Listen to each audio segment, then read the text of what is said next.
Salut à tous, je suis ravie de vous retrouver enfin pour une nouvelle vidéo. J'étais absente pendant pas mal de temps, je ne saurais pas compter depuis quand j'ai pas filmé de vidéo.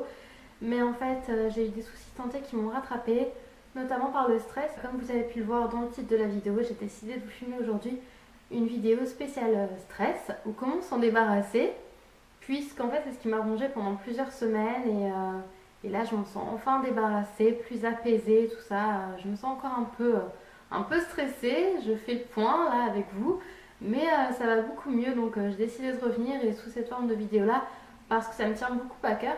Donc j'ai décidé de vous donner quelques conseils que je me suis appliqués lorsque j'étais stressée et j'espère que ça va vous plaire. C'est parti!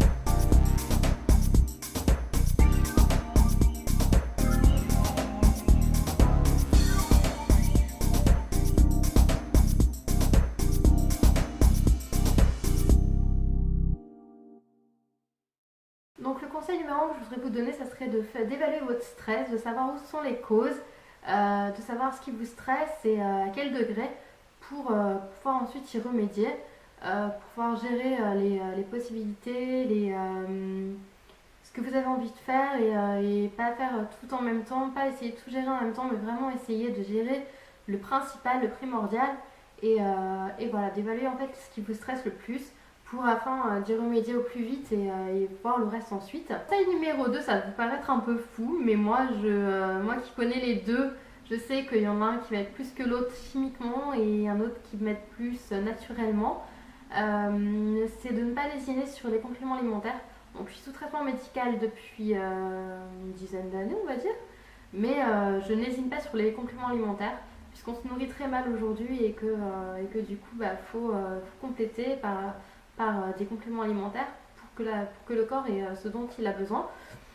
Et donc moi je me suis notamment pris du Jin Chia, donc il y a du Chia, du Ginkgo, du Ginseng et tout. Donc ça active et tout, donc c'est vrai que c'était pas forcément l'idéal, mais ça m'a beaucoup apaisé quand même. Enfin, ça peut paraître ne pas être l'idéal, mais ça m'a beaucoup apaisé quand même.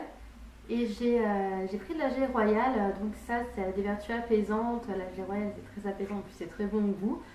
Et ensuite j'ai pris quelque chose que j'avais pris en pharmacie, donc qui est contre le stress avec de la vitamine. Donc c'est vrai que ça faisait beaucoup de vitamines, donc j'étais assez speed.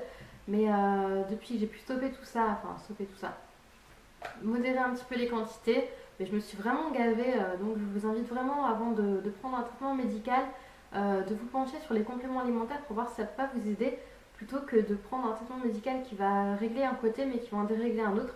Donc ça serait dommage. Donc voilà, c'est ce que je vous conseille vraiment de faire. Donc le conseil numéro 3 qui m'a beaucoup aidé aussi, et c'est passé en quelques jours après ça, c'est de se couper des réseaux sociaux. Donc Facebook, YouTube, Instagram, Twitter, tout ça. Tous les réseaux sociaux où en fait on est entre nous. Là je suis sur YouTube, mais je ne pouvais pas forcément revenir à une cadence de vidéo d'une fois par semaine peut-être si quand même, mais de 2 à 3 fois par semaine, non, ça ne serait pas possible, ça ne serait pas raisonnable. Je ne compte pas revenir aussi présente sur les réseaux sociaux puisque j'ai besoin encore de me reposer. Mais en fait on se préoccupe plus de ce que pensent les inconnus, de ce que pense notre entourage. Parce qu'au pire, notre entourage, on sait que si on lui plaît pas, il va continuer à nous aimer, mais on ne sait pas si les autres nous aiment ou nous aiment pas, et on s'en préoccupe beaucoup et on fouine un petit peu pour savoir, et ça nous prend la tête beaucoup. Marie Joy Phoenix le disait. Donc quand on est stressé, je vous conseille vraiment vivement de vous couper du monde cybernétique en quelque sorte. Donc le conseil numéro 4, c'est de rester entouré, de ne surtout pas s'enfermer dans sa bulle, de ne pas vouloir rester seul, de ne pas dire oui je suis un boulet, ça m'est arrivé de le dire quand j'étais pas bien.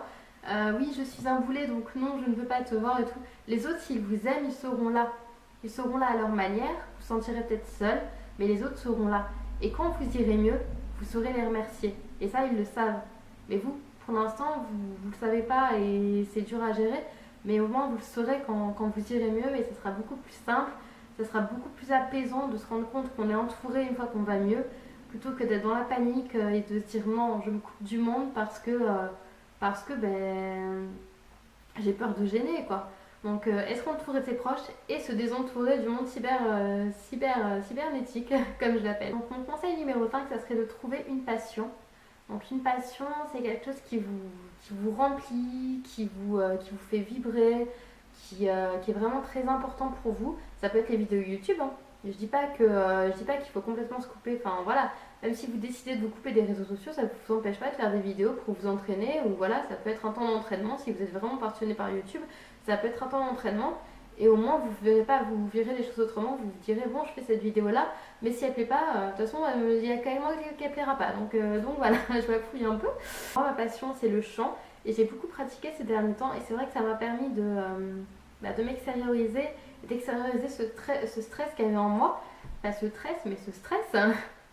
Et ça aide beaucoup d'avoir une passion et de se raccrocher à quelque chose. Ça aide autant de se raccrocher aux gens qu'on aime qu'à une chose qu'on aime. Des conseils très importants, mais que j'ai eu du mal à appliquer parce que j'étais très speed et que c'était très dur pour moi du coup.